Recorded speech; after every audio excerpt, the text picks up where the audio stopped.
للعالمین اللہم صلی علی سیدنا و مولانا محمد وعلی آلہ واصحابہ اجمعین اما بعد اعوذ باللہ من الشیطان الرجیم بسم اللہ الرحمن الرحیم وَأَحْسِنُوا إِنَّ اللَّهَ يُحِبُّ الْمُحْسِنِينَ۔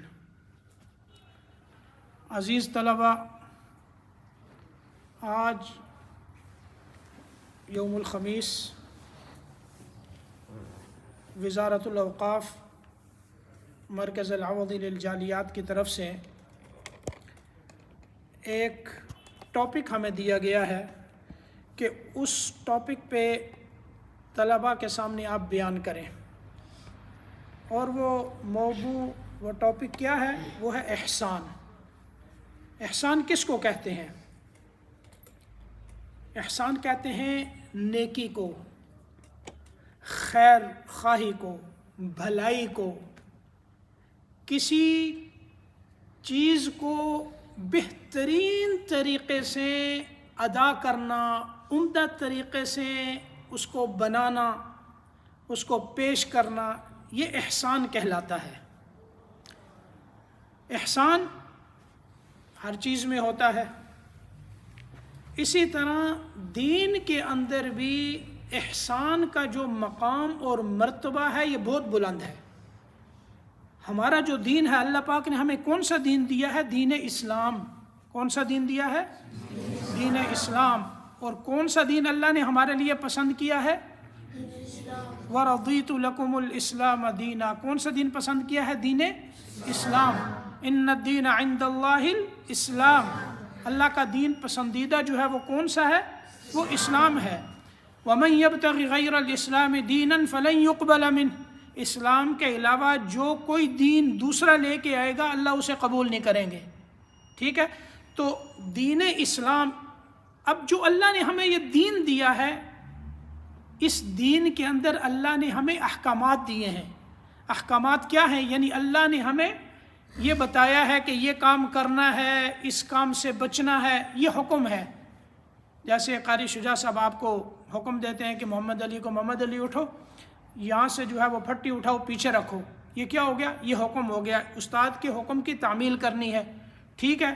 اب اسی طرح وہ کہتے ہیں کہ مشعل آپ نے یہ کام نہیں کرنا، یہاں سے باہر نہیں جانا، تو یہ کیا ہو گیا؟ حکم ہو گیا۔ ایک حکم ہوتا ہے کہ اس کو کرو، اور ایک حکم ہوتا ہے کہ اس کو نہ کرو۔ تو اسی طرح دین اسلام کے احکامات تو بہت ہیں، اور دین کے مراتب جو ہیں، درجات، یہ بھی ہیں۔ ایک تو 3 مرتبے اور 3 درجے اس کے بیان کیے گئے ہیں۔ ایک مرتبہ کیا ہے؟ دین اسلام۔ ایک تو ہے اسلام، دین کا جو مرتبہ ہے، جس کو پہلا مرتبہ، پہلا درجہ کہہ سکتے ہیں، وہ ہے اسلام۔ اور ایک ہے ایمان، اور ایک ہے احسان۔ یہ تیسرا مرتبہ کون سا ہے؟ تیسرا مرتبہ کون سا ہے؟ احسان۔ اب اسلام، ایمان، احسان، ان میں سے جو احسان ہے یہ بہت عظیم چیز ہے۔ یعنی احسان کا جو مرتبہ ہے یہ سب سے اونچا اور اعلیٰ ہے۔ کس لحاظ سے؟ کہ ایمان میں بھی احسان مطلوب ہے، اور اسلام میں بھی احسان مطلوب ہے۔ انسان ایمان لے کے آتا ہے، لیکن ایمان کے اندر اس کی کھوٹ ہے۔ مثال کے طور پر وہ منافق ہے، تو اس کا ایمان اللہ کے ہاں قابل قبول نہیں۔ اسی طرح اسلام، یعنی جو احکامات ہم نے کرنے ہیں، نماز پڑھنی ہے، روزہ رکھنا ہے، زکوٰۃ ادا کرنی ہے، یہ کام کرنا ہے، یہ نہیں کرنا، ٹھیک ہے؟ یہ جو اسلام، اس کے احکامات ہیں۔ اب اسلام ہر حکم کو اچھے طریقے سے ادا کرے۔ جب اس کو انسان اچھے طریقے سے، اچھا طریقہ کیا ہے؟ کہ جو کام بھی کرے، جو بھی عبادت کرے، وہ کس کے لیے ہو؟ اللہ رب العزت کی رضا کے لیے ہو۔ کہ یہ کام میں کس کے لیے کر رہا ہوں؟ اللہ تعالیٰ کی رضا کے لیے، کہ اللہ مجھ سے راضی ہو جائے، اللہ نے مجھے اس کا حکم دیا ہے۔ تو ظاہر ہے اسلام میں بھی احسان ہے، ایمان میں بھی احسان ہے۔ تو احسان کا جو مرتبہ ہے وہ کیا ہے؟ بلند ہے اور سب سے اونچا ہے۔ اسی طرح یہ جو ہے ایمان، اسلام، احسان، احادیث مبارکہ میں ایک حدیث آتی ہے جس کو حدیث جبریل کہتے ہیں۔ حدیث جبریل علیہ السلام، یہ بڑی اہم حدیث ہے، پورے دین کا خلاصہ اس حدیث میں بیان کیا گیا ہے۔ وہ حدیث جبریل کیا ہے؟ یعنی جیسے سورۃ فاتحہ ہے قرآن پاک میں، ہر نماز کی ہر رکعت میں آپ سورۃ فاتحہ پڑھتے ہیں، اس کا مقام اور مرتبہ کتنا بلند ہے، تو اسی طرح احادیث میں حدیث جبریل کا مرتبہ اور مقام بھی اسی طرح ہے جس طرح قرآن پاک میں سورۃ فاتحہ کا ہے۔ حضرت عمر رضی اللہ تعالی عنہ وہ یہ فرماتے ہیں کہ ہم بیٹھے ہوئے تھے، یعنی آپ صلی اللہ علیہ وسلم کی مجلس تھی، ہم صحابہ جو ہے اور بھی بیٹھے تھے، ہم سب بیٹھے ہوئے تھے، تو ایک دم ایک شخص جو ہے وہ نمودار ہوا۔ اذ طلع علینا رجل بیاض الشداد الثیاب، کہ جس کے کپڑے جو ہے وہ بہت سفید تھے، یعنی بڑا سفید لباس اس کا، اور شدید سواد الشعر، بال اس کے بڑے کالے تھے، سخت کالے، یعنی بالکل کالے بال، اور سخت جو ہے وہ لباس جو ہے انتہائی درجے کا سفید تھا۔ اس کے اوپر سفر کے آثار نمودار نہیں ہو رہے تھے، یعنی یہ نہیں لگتا تھا کہ کوئی مسافر ہے، باہر سے کوئی آیا ہے۔ وَلَا يَعْرِفُهُ مِنَّا أَحَدٌ، اور صحابہ یہ فرماتے ہیں حضرت عمر رضی اللہ تعالی عنہ کہ ہم میں سے اسے کوئی پہچانتا بھی نہیں تھا۔ اب ظاہر ہے جب ہم میں سے کوئی نہیں پہچانتا تو مطلب کیا ہے؟ یہ اجنبی آدمی ہے، اور اجنبی کہاں سے آیا ہے؟ باہر سے آیا ہے، کسی دور جگہ سے آیا ہے۔ اور جب انسان کسی دور جگہ سے آتا ہے تو اس کے اوپر، آپ جو ہے وہ سعودیہ سے آئیں، سفر کر کے آئیں، تو سفر کی حالت کیسی ہوتی ہے؟ بال بکھرے ہوتے ہیں، کوئی گرد و غبار پڑا ہوتا ہے۔ اب تو گاڑیاں، اس وقت تو گاڑیاں نہیں تھیں، تو یہ ہوتا ہے کہ اس کے اوپر جو ہے سفر کے آثار نظر آتے ہیں، پتہ چلتا ہے کہ یہ مسافر ہے۔ تو حضرت عمر یہ کہتے ہیں کہ اس کے اوپر سفر کے آثار بھی نہیں تھے، اور سفید لباس تھا، اس کے اوپر بھی کوئی دھبا نہیں تھا، تو ہم میں سے اس کو کوئی پہچانتا بھی نہیں تھا۔ تو وہ آئے، اور آ کر انہوں نے کیا کیا کہ اپنے گھٹنے جو ہیں وہ نبی پاک صلی اللہ علیہ وسلم کے گھٹنوں کے ساتھ ملا دیے، یعنی دو زانوں ہو کے بیٹھ گئے۔ دو زانوں ہو کے کیسے بیٹھتے ہیں؟ جیسے فرحان بیٹھا ہوا ہے، فراز بیٹھا ہوا ہے، یہ دو زانوں ہو کے جیسے تشہد میں بیٹھتے ہیں، ٹھیک ہے؟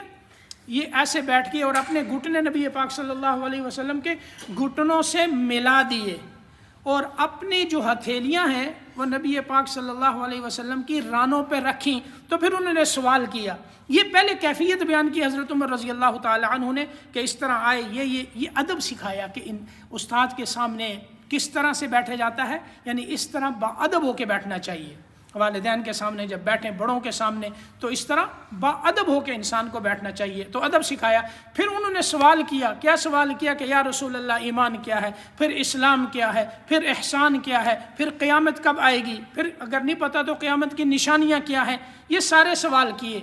تو انہوں نے یہ سوال کیا کہ ایمان کیا ہے، آپ صلی اللہ علیہ وسلم نے فرمایا کہ تو اللہ پر ایمان لے کے آئے، ان تؤمن باللہ وملائکتہ وکتبہ ورسلہ والیوم الآخر والقدر خیرہ وشرہ، کہ ان تمام چیزوں پر ایمان لے کے آؤ، اللہ پر، اس کے فرشتوں پر، اس کی کتابوں پر، رسولوں پر، قیامت کے دن پر، اور اچھی بری تقدیر پر، قضاء و قدر پر، تقدیر پر ایمان لے کے آؤ، یہ ایمان ہے۔ اس نے پوچھا تو انہوں نے جواب میں کیا کہا؟ صدقت، کہ آپ نے بالکل سچ فرمایا ہے۔ اب ظاہر ہے یہ کون کہے گا؟ جس کو پہلے سے معلوم ہو وہ کہے گا نا آپ نے سچ کہا ہے، جس کو پتہ ہی نہیں اس کو کیا پتہ ہے کہ یہ سچ ہے کہ نہیں ہے؟ تو اس نے کہا کہ یہ آپ نے سچ فرمایا ہے۔ پھر اسلام کیا ہے؟ تو آپ نے فرمایا کہ اسلام یہ ہے کہ تو اس بات کی گواہی دی اللہ ایک ہے، اللہ کے سوا کوئی معبود نہیں، اور محمد صلی اللہ علیہ وسلم اللہ کے رسول ہیں، نماز قائم کرے، زکوٰۃ ادا کرے، اور رمضان کے روزے رکھے، اور اگر استطاعت ہو تو حج بیت اللہ کرے۔ تو انہوں نے کہا کہ آپ نے سچ فرمایا۔ پھر پوچھا احسان کیا ہے؟ آپ نے فرمایا ان تعبد اللہ کأنک تراہ فإن لم تکن تراہ فإنہ یراک، احسان یہ ہے کہ اللہ کی عبادت اس طرح کرو گویا کہ تم اللہ کو دیکھ رہے ہو۔ اللہ کی عبادت کس طرح کرو؟ یعنی یہ مقام اور مرتبہ عبادت میں ہونا چاہیے کہ تم اللہ کو اپنی آنکھوں سے دیکھ رہے ہو، اور اگر تم نہیں دیکھ رہے تو یہ تصور ہو کہ اللہ تو تمہیں دیکھ رہے ہیں۔ اگر یہ نہیں آتا تو نماز کی حالت میں انسان کا کیا تصور ہو کہ ہم اللہ کو دیکھتے ہیں؟ نہیں، تو اللہ دیکھ رہے ہیں۔ تو عبادت کوئی بھی ہو اس میں یہ ہے کہ ہم اللہ کے لیے کر رہے ہیں، ہم اللہ کو دیکھ رہے ہیں، یہ تصور ہونا چاہیے۔ تو اس کے بعد قیامت کے بارے میں پوچھا تو آپ صلی اللہ علیہ وسلم نے فرمایا جس سے پوچھا جا رہا ہے وہ پوچھنے والے سے زیادہ نہیں جانتا۔ پھر قیامت کی نشانیوں کے بارے میں پوچھا، لمبی حدیث ہے، پھر نشانیاں بتائی گئیں۔ تو جب وہ چلے گی حضرت آپ صلی اللہ علیہ وسلم نے حضرت عمر سے فرمایا کہ تمہیں پتہ ہے یہ کون تھے؟ حضرت عمر نے کہا کہ اللہ اور اس کے رسول جانتے ہیں۔ آپ صلی اللہ علیہ وسلم نے فرمایا یہ جبریل امین تھے، یہ تمہیں تمہارا دین سکھانے کے لیے آئے تھے۔ تو یہ پورا دین، یعنی اس سے بتایا ایمان کیا ہے، اسلام کیا ہے، احسان کیا ہے۔ تو عبادت میں احسان کیا ہے کہ انسان اللہ کی عبادت اس طرح کرے گویا کہ خود اللہ کو دیکھتا ہے، اور اگر یہ تصور نہ ہو تو پھر یہ خیال کرے کہ اللہ مجھے دیکھ رہے ہیں۔ اسی طرح احسان جو ہے، احسان اللہ کے ساتھ بھی ہوتا ہے۔ انسان کیا ہے؟ انسان جو ہے وہ اس کا ایک تعلق احسان کا اللہ اور بندے کے ساتھ ہوتا ہے، اور احسان کا ایک تعلق وہ ہے جو والدین کے ساتھ ہوتا ہے، احسان کا ایک تعلق وہ ہے جو عام لوگوں کے ساتھ ہوتا ہے، اپنے قریبیوں کے ساتھ ہوتا ہے، خاندان والوں کے ساتھ ہوتا ہے، میاں بیوی کے ساتھ ہوتا ہے، اپنے بچوں کے ساتھ ہوتا ہے، بچیوں کے ساتھ ہوتا ہے، استادوں کے ساتھ ہوتا ہے، استادوں کا شاگردوں کے ساتھ ہوتا ہے۔ یہ ایک بہت لمبا سلسلہ ہے احسان کا۔ اب اللہ کے ساتھ احسان کیا ہے؟ وَقَضَىٰ، یہ اللہ پاک نے کیا فرمایا کہ اللہ کی عبادت کرو، اللہ کے ساتھ کسی کو شریک نہ ٹھہراؤ۔ اب یہ احسان اللہ کے ساتھ کہ انسان کس کی عبادت کرے؟ اللہ کی عبادت کرے۔ أَن تَعْبُدَ اللَّهَ كَأَنَّكَ تَرَاهُ فَإِن لَّمْ تَكُن تَرَاهُ فَإِنَّهُ يَرَاكَ۔ تو احسان جو ہے وہ اللہ کے ساتھ کس طرح ہے کہ اللہ کی عبادت اس طرح ہو کہ انسان اللہ کو دیکھ رہا ہے۔ جیسے میں بیان کیا، یہ اللہ کے ساتھ ایک احسان ہو گیا بندے کا کہ عبادت خالص اللہ کے لیے ہو۔ اور دوسرا کیا ہے؟ احسان کس کے ساتھ؟ والدین کے ساتھ۔ والدین اس کا مقام، والدین کا مقام اور مرتبہ یہ بہت اونچا ہے۔ اللہ پاک نے اپنی عبادت کے ساتھ اس کا حکم دیا ہے۔ پورے قرآن میں آپ جہاں بھی دیکھیں، جہاں اللہ نے اپنی عبادت کا ذکر کیا ہے کہ عبادت میری کرو، ساتھ کیا کہا ہے کہ اپنے والدین کے ساتھ حسن سلوک کرو، احسان کرو، اچھا برتاؤ کرو، خیر کرو، نیکی کرو، بھلائی کرو، ان کی بات مانو، نافرمانی نہ کرو، ان کے حکم کے آگے اپنے سر کو جھکا دو۔ وَقَضَىٰ رَبُّكَ أَلَّا تَعْبُدُوا إِلَّا إِيَّاهُ وَبِالْوَالِدَيْنِ إِحْسَانًا۔ اللہ نے کیا فرمایا ہے کہ عبادت کس کی کرو؟ اللہ کی، اور والدین کے ساتھ حسن۔ وَاعْبُدُوا اللَّهَ وَلَا تُشْرِكُوا بِهِ شَيْئًا وَبِالْوَالِدَيْنِ إِحْسَانًا وَإِذْ أَخَذْنَا مِيثَاقَ بَنِي إِسْرَائِيلَ لَا تَعْبُدُونَ إِلَّا اللَّهَ وَبِالْوَالِدَيْنِ إِحْسَانًا۔ تو والدین کا مقام اور مرتبہ بہت اونچا ہے۔ اب یہ نہیں کہ یہاں سے گھر گئے تو گھر میں والدہ نے کہا کہ جاؤ بیٹا یہ لے آؤ، اور جو ہے نا وہیں جو ہے نا وہ ٹوپی اتار کے پھینک دی۔ میں ابھی تھکا ہوا مسجد سے آیا ہوں، ابھی پڑھ کے آیا ہوں، سارا دن وہاں پڑھتا ہوں، یہاں آتے ہو تو اب یہاں سے جو ہے یہ کام بھی کرو، یہ کام مجھ سے نہیں ہوتے۔ یہ کیا ہو گئی؟ نافرمانی ہو گئی، یہ نافرمانی ہو گئی۔ تو والدین کی نافرمانی بہت بڑا گناہ ہے، اس لیے اطاعت، ان کی بات کو غور سے سننا۔ وَاخْفِضْ لَهُمَا جَنَاحَ الذُّلِّ مِنَ الرَّحْمَةِ، قرآن کیا کہتا ہے؟ یعنی رحمت کے بازو ان کے آگے جھکا دو۔ یعنی اس سے جو ہے نا تواضع کا اور کوئی مقام ہو ہی نہیں سکتا کہ انسان جو ہے آگے سے جواب تک نہ دے۔ فَلَا تَقُلْ لَهُمَا اُف، ان کو کیا کہنا ہے؟ اف تک بھی نہیں کہنا۔ کوئی کہیں کہ یہ کیا کیا، تم یہ کام کرو، تمہیں ناگوار ہوئی ہے، آگے سے یہ سب سے ہلکا جملہ ہے۔ آدمی یہ کہ یار اف، یہ اس کا اظہار ناگوارگی کا ہے کہ مجھے یہ چیز پسند نہیں ہے۔ تو قرآن نے کہا یہاں تک بھی نہ کہو۔ کیا کرو؟ نیک کاموں میں ان کی اطاعت کرو۔ ہاں اگر وہ یہ کہیں نماز نہیں پڑھنی بیٹے گھر میں رہو، تو پھر یہ ہے کہ آگے سے بولنا نہیں ہے، بدتمیزی نہیں کرنی، بے ادبی نہیں کرنی، لیکن ان کی بات نہیں ماننی۔ لا طاعۃ لمخلوق فی معصیۃ الخالق، جس میں اللہ کی نافرمانی ہو، اللہ کے احکام کی نافرمانی ہو، اس میں تو ان کی بات نہ مانو، لیکن آگے سے جواب نہ دو، ان کے ساتھ حسن سلوک کرو، جو اچھا معاملہ ہے وہ رکھو دنیاوی اعتبار سے۔ حتیٰ کہ والدین کافر بھی ہوں تو پھر بھی انسان کو یہ حکم ہے کہ ان کو جواب نہیں دینا، ان کے ساتھ اچھا سلوک کرنا ہے، ان کے سامنے جو ہے اپنی گردن جھکانی ہے، لیکن جن کاموں میں اللہ کی نافرمانی ہو ان کاموں میں ان کی بات نہیں ماننی۔ ٹھیک ہو گیا؟ تو وَقَضَىٰ رَبُّكَ أَلَّا تَعْبُدُوا إِلَّا إِيَّاهُ وَبِالْوَالِدَيْنِ إِحْسَانًا۔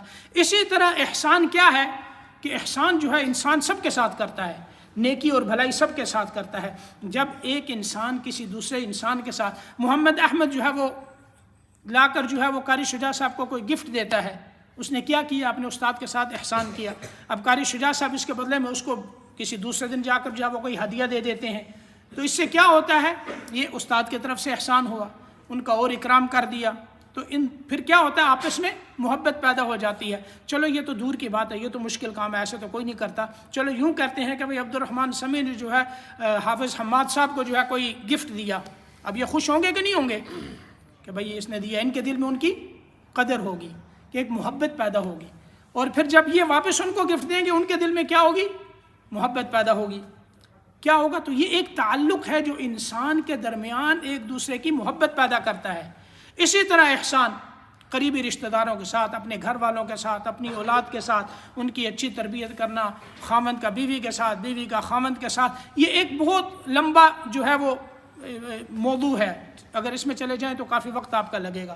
تو احسان ہر ایک کے ساتھ ہو، اچھا معاملہ ہر ایک کے ساتھ ہونا چاہیے، عامت الناس کے ساتھ بھی، قرابت داروں کے ساتھ بھی، اپنے خاندان والوں کے ساتھ بھی، بہن بھائیوں کے ساتھ، اپنے دوستوں کے ساتھ اچھا معاملہ.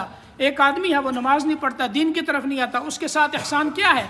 اس کو آپ دین کی طرف لے کے آئیں. ایک دوست ہے وہ قرآن پاک نہیں پڑھتا، اچھا ہے ذہین ہے، پڑھ سکتا ہے، احسان کیا ہے؟ اس کو دعوت دیں، آپ بھی آئیں یہاں جو ہے وہ حلقے میں داخلہ لیں، قرآن پاک کی تعلیم حاصل کریں، قرآن پڑھیں. یہ کیا ہے؟ یہ حسن سلوکی، اچھا سلوکی، احسان ہوتا ہے. تو اسی طرح احسان جو ہے نباتات کے ساتھ بھی ہوتا ہے. نباتات یعنی یہ جو سبزہ ہے، درخت ہیں، ان کے ساتھ بھی، جمادات کے ساتھ بھی احسان ہوتا ہے. اسی طرح حیوانات کے ساتھ بھی احسان ہوتا ہے. تو یہ احسان جو ہے یہ ہر ایک کے ساتھ ہوتا ہے. ایک شخص جو ہے وہ حدیث پاک میں آتا ہے کہ راستے میں چل رہے تھے، ایک صحابی راستے میں چل رہے تھے، تو راستے میں ایک شاخ پڑی ہوئی تھی جس کے ساتھ کانٹے لگے ہوئے تھے. ایک شاخ تھی، خاردار اس کو بولتے ہیں، کانٹے والی شاخ جو ہے وہ وہاں موجود تھی. تو انہوں نے کیا کیا؟ اس شاخ کو وہاں سے اٹھایا، راستے سے ہٹا دیا. اللہ کو یہ نیکی اتنی پسند آئی، حدیث پاک میں آتا ہے فغفر لہ، اللہ نے اس کے گناہوں کو بخش دیا، اللہ نے معاف کر دیا.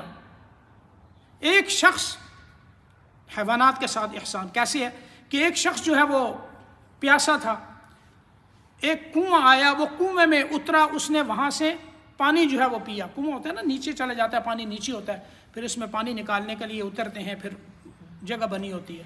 تو وہ نیچے اترا، اس نے پانی پی کر پھر وہ باہر آیا تو اس نے دیکھا ایک کتا ہے جو اس کنویں کے پاس ہے، اور وہ پیاس کی شدت کی وجہ سے جو گارا ہوتا ہے، چکناہٹ پانی کی ہوتی ہے نا، گندا پانی ہوتا ہے کنویں کے آس پاس، وہ اس کو اپنی زبان سے چاٹ رہا ہے. تو اس نے کیا کیا؟ اس نے کہا کہ اس کو بھی وہی پیاس لگی ہے جو مجھے لگی تھی، اس کو بھی وہی تکلیف پہنچی ہے جو مجھے پہنچی تھی. تو اس کے دل میں رحم آیا، وہ دوبارہ جو ہے وہ کنویں میں اترا، اپنا جوتا موزہ اتارا، اس کے اندر اس نے پانی بھرا، پانی بھر کر اس موزے کو منہ میں رکھا، اور پھر ہاتھوں سے پکڑ کر وہ اوپر چڑھا، یعنی کنویں سے باہر آیا. اس نے اس کتے کو پانی پلایا. اللہ نے اس کی نیکی کو اتنا پسند کیا کہ اللہ نے اس کے گناہوں کو معاف کر دیا، اس کی مغفرت فرما دی. یعنی انسان جانوروں کے ساتھ جب اس طرح کا سلوک کرتا ہے تو پھر جو ہے اللہ اس کے گناہوں کو معاف فرماتے ہیں. تو اللہ پاک تو سخی ہیں، اللہ پاک اسی طرح اس کے بدلے میں بندے کے گناہوں کو دھو دیتے ہیں اپنی رحمت سے. تو یہ ہوتا ہے کہ یہ احسان یہ ہر ایک کے ساتھ ہے، چاہے وہ حیوانات ہوں، چاہے انسان ہوں، والدین ہوں، ہر ایک کے ساتھ جو ہے یہ احسان کا جو ہے معاملہ ہوتا ہے. اسی طرح جو احسان کرنے والے، جنہوں نے دنیا کے اندر احسان پر عمل کیا ہے، یہ خیرخواہی کی ہے، نیکی کی ہے، بھلائی کی ہے، تو اللہ پاک نے قرآن پاک میں اس کا حکم بھی دیا ہے، وَأَحْسِنُوا إِنَّ اللَّهَ يُحِبُّ الْمُحْسِنِينَ، کہ تم نیکی کرو، احسان کرو، اللہ احسان کرنے والوں کو پسند فرماتے ہیں. وَأَحْسِنُوا إِنَّ اللَّهَ يُحِبُّ الْمُحْسِنِينَ. کس کو اللہ کو کون لوگ پسند ہیں؟ احسان کرنے والے اللہ کو پسند ہیں. دیکھو یعنی کتنی بڑی چیز ہے کہ ایک اللہ کو یہ محبوب ہو گئے، اللہ محبت کرنے لگے ہیں، اللہ تم سے پیار کرنے لگے ہیں. کس پر؟ کہ تم نے احسان کیا ہے اللہ کی عبادت میں، والدین کے ساتھ، دوستوں کے ساتھ، لوگوں کے ساتھ، گھر میں، ہر ایک کے ساتھ تم نے احسان کیا تو اللہ کے تم محبوب بن گئے. اور اسی طرح جو ہے ان رحمت اللہ قریب من المحسنین۔ اللہ پاک نے کیا فرمایا ہے کہ اللہ کی رحمت انہیں ملتی ہے جو احسان کرنے والے ہیں، جو احسان کرنے والے ہیں اللہ کی رحمت انہیں ملتی ہے۔ تو انسان جو ہے ہر حال میں احسان کے اس دامن کو نہ چھوڑے، ہر کام میں انسان کیا کرے، احسان کا معاملہ کرے، چاہے وہ عبادت کر رہا ہے، چاہے اپنے حلقے میں بیٹھا ہوا ہے، استاد کے سامنے بیٹھا ہوا ہے، ان کے ساتھ احسان کرو۔ احسان کیا ہے کہ اپنا کام صحیح طرح یاد کر کے آؤ، پھر آپ جو ہے وہ سبق یاد کر کے آؤ گے، اچھی طرح سناؤ گے، سب کی منزل آپ نے سنا دی، استاد کا دل خوش ہو گیا۔ یہ کیا ہے؟ محبت پیدا ہو گئی کہ آج بچے نے جو ہے تنگ نہیں کیا، ماشاءاللہ سارا کام کر گئے، تو اس سے کیا ہوگی؟ محبت پیدا ہوتی ہے۔ یہ بھی احسان ہے کہ آپ جو ہے وہ صحیح طرح یاد کرو، قرآن پاک کو پڑھتے ہو دل سے پڑھو، اللہ کی رضا کے لیے پڑھو، کہ اللہ پاک جو ہے ہمیں اس ایک حرف پہ 10 نیکیاں کم سے کم دیتے ہیں، اور پھر دن کے اندر آپ کتنی دیر پڑھتے ہو، کتنی نیکیاں اللہ آپ کو دے رہے ہیں، اور جو نہیں آتے وہ اس دن کی نیکیوں سے محروم ہو جاتے ہیں۔ تو نیکی جو ہے یہی نیکی، ہر چیز کو جو بھی نیک عمل ہو اس کو اچھے طریقے سے کرنا۔ قرآن پاک کو پڑھنا، یاد کرنا کس طرح؟ اچھے طریقے سے، عمدہ طریقے سے یاد کرنا، تجوید کے ساتھ، اچھی آواز میں، پکا یاد کرنا، شوق سے پڑھنا، محبت سے پڑھنا، ادب کے ساتھ پڑھنا، اور باوضو پڑھنا، بغیر وضو کے ہاتھ نہیں لگانا قرآن پاک کو، کہیں وضو ٹوٹ گیا تو جا کر وضو کر کے آگے پھر قرآن پاک کو پکڑنا۔ تو اللہ پاک جو ہے ہمیں احسان کرنے والوں میں شامل فرمائیں، اور احسان کے یہ جو انعامات اللہ نے جس کے اوپر وعدے کیے ہیں اللہ وہ ہم سب کو نصیب فرمائیں۔ اس پر جو کہا ہے سنا ہے اللہ اس پر عمل کرنے کی توفیق نصیب فرمائیں۔ وآخر دعوانا ان الحمد للہ رب العالمین۔ اللہم لک الحمد۔